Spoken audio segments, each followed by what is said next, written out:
Baik, bismillahirrahmanirrahim. Assalamualaikum warahmatullahi wabarakatuh. Selamat pagi anak-anak. Di sini Bapak akan membimbing kalian dalam memecahkan masalah break even point atau BEP di materi kita, ya. Baik, selanjutnya sebelum melangkah ke permasalahan tersebut, kita harus paham terlebih dahulu apa itu BEP, ya. Break even point atau BEP dapat diartikan adalah titik di mana posisi perusahaan itu tidak memperoleh keuntungan, tidak memperoleh kerugian, atau di mana pendapatan dan beban atau biaya itu seimbang atau sama dengan 0. TR sama dengan TC.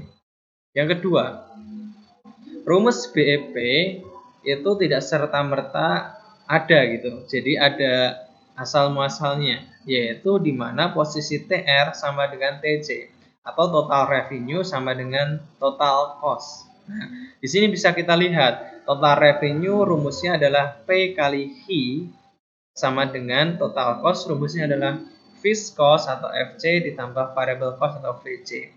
Nah, sekarang kita jabarkan P kali Q tetap sama dengan fixed cost sama dengan ditambahkan variabel kali Q. Nah, di sini variabel costnya masih bentuknya keseluruhan. Nah, ini cara menghitungnya, ya. Terus P kali Q, nah ini kelompokkan. P kali Q-nya kita kelompokkan ke ruas sebelah kiri. Jadi P kali Q min P kali Q sama dengan fixed cost. Nah, Q-nya kita keluarkan di sini. Q dalam kurung P min P tutup kurung sama dengan FC atau fixed cost. Q atau BEP unitnya sama dengan fixed cost dibagi harga dikurangi variabel. Itu yang pertama, BEP unit. Jika sudah diketahui BEP unit, jadi kita mudah untuk mencari BEP rupiahnya.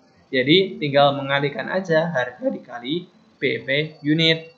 Nah, atau rumus yang kedua, jika belum diketahui BEP unitnya, kita bisa pakai rumus yang kedua, fixed cost dibagi 1 min variabel per unit dibagi harga per unit, di mana pendapatan atau TR dikurangi fixed cost atau beban ditambah variabel cost sama dengan 0, labanya 0, gitu ya. Itu asal muasalnya. Nah, ini contohnya dalam penerapan angka, kalian bisa lihat total penghasilan atau total pendapatan sama dengan total biaya atau TC sama dengan 10.000 itu harganya dikalikan 125 itu Q-nya, jumlah unitnya. Sama dengan total biayanya berapa? Fixed cost 1 juta. Variable cost-nya berapa? Berarti variable cost-nya, variabel per unitnya 1000 dikali jumlah barangnya 250. Jadi di ruas kirinya sudah 1.250.000 sama dengan 1 juta ditambah 250.000, jadi seimbang 1.250.000 sama dengan 1.250.000. Ya, seperti itu ya. Lanjut ke manfaat BP. Kenapa BP itu penting sekali? Yang pertama sebagai alat perencanaan untuk menghasilkan laba. Jadi bagaimana perusahaan itu merancang dan untuk menghasilkan laba, kapan sih perusahaan itu dapat mendapatkan laba. Intinya seperti itu. Jadi setelah mencapai BEP pasti perusahaan akan mendapatkan laba. Yang kedua, memberikan informasi tentang tingkat volume penjualan serta hubungannya dengan kemungkinan memperoleh laba menurut tingkat penjualan yang bersangkutan. Jadi di sini berapa sih minimum volume penjualan yang harus dijual, ya, yang harus dikeluarkan, barang harus dikeluarkan biar mencapai BEP atau segera mencapai BEP. Yang ketiga, mengevaluasi laba dari perusahaan secara keseluruhan. Jadi laba bisa dievaluasi apakah sudah mencapai target atau belum. Yang keempat, mengganti sistem laporan yang tebal dengan grafik yang mudah dibaca dan dimengerti. Jadi nanti ada grafiknya ya. Nah, ini contoh grafik BEP-nya. Kalian bisa lihat di situ ada P, ada Q yang di situ saling tegak lurus ya, tegak lurus. Di sini harganya 10.000, total Q-nya ada 125. Jadi untuk mencapai BEP adalah dikalikan 10.000 kali 125 adalah 1.250.000. Di mana posisi merah itu adalah rugi, posisi hijau itu adalah untung. Ya, seperti itu. Fixed cost-nya 1 juta, variable cost-nya tadi 1000 ya, 1000. Kalian bisa lihat. Nah, itu bisa dilihat variabelnya 250 ya, 250.000. Jadi 1000 dikali 125 jadi 250 ya. Oke. Baik, Bapak lanjutkan. Kalau sudah di posisi seperti ini berarti perusahaan mengalami BIP. Ya. Lanjut. Nah, di sini permasalahannya studi kasusnya. Membandingkan dua produk berdasarkan BIP unit dan BIP rupiah. Perhitungan BIP unit dan BIP rupiah seperti apa?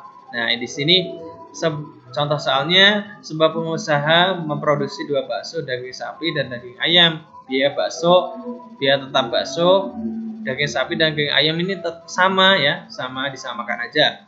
Biaya sewanya 1.500.000, retribusi air 250.000, biaya penyusutan peralatan 150.000, biaya gaji karyawan 750.000, dan totalnya 2.650.000 fiskosnya. Selanjutnya di sini biaya variabelnya harus beda. Variabelnya per unitnya bakso daging sapi 11.500, daging ayamnya 9.250. Nah, harga jualnya berapa? Ternyata lebih mahal harga daging sapi 17.500, daging ayamnya 14.000. Nah, ini BB unitnya cara menghitungnya. Kalian bisa lihat BB unitnya fiskos dibagi harga kurangi variabelnya, harganya 17.500 dikurangi 11.500 dan hasilnya 6.000. Jadi kalau dibulatkan menjadi 442 porsi. Artinya perusahaan atau pengusaha tersebut harus menjual minimal 442 porsi untuk mencapai BIP. Oke. Terus BIP rupiahnya sebenarnya tinggal mengalikan aja 17.500 atau harga dikali dengan jumlah BIP unit atau BIP unit ya 7.735 seperti itu. Atau misalnya rumus yang pertama itu bisa. Nah, untuk BIP unit dan BIP rupiahnya bakso daging ayam kalian bisa lihat di situ. Fiskos dibagi harga kurangi variabel hasilnya 558 porsi. Kalau kita bandingkan ternyata lebih banyak bakso daging ayam harus dijual daripada bakso daging sapi. Nah, BIP rupiahnya kalian bisa lihat kalau sudah diketahui P kali BIP unit hasilnya 14.000 dikali 598 hasilnya 7.812.000. Seperti itu bisa kalian bandingkan ya.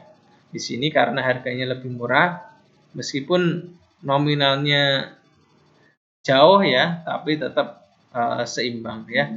Ada perbedaan selisih sedikit ya. Tuh. Baik, itu aja ya dari Bapak. Terima kasih atas perhatiannya. Mudah-mudahan paham terkait dengan grafik BIP dan juga cara perhitungan BIP unit dan BIP rupiah. Terima kasih. Assalamualaikum warahmatullahi wabarakatuh.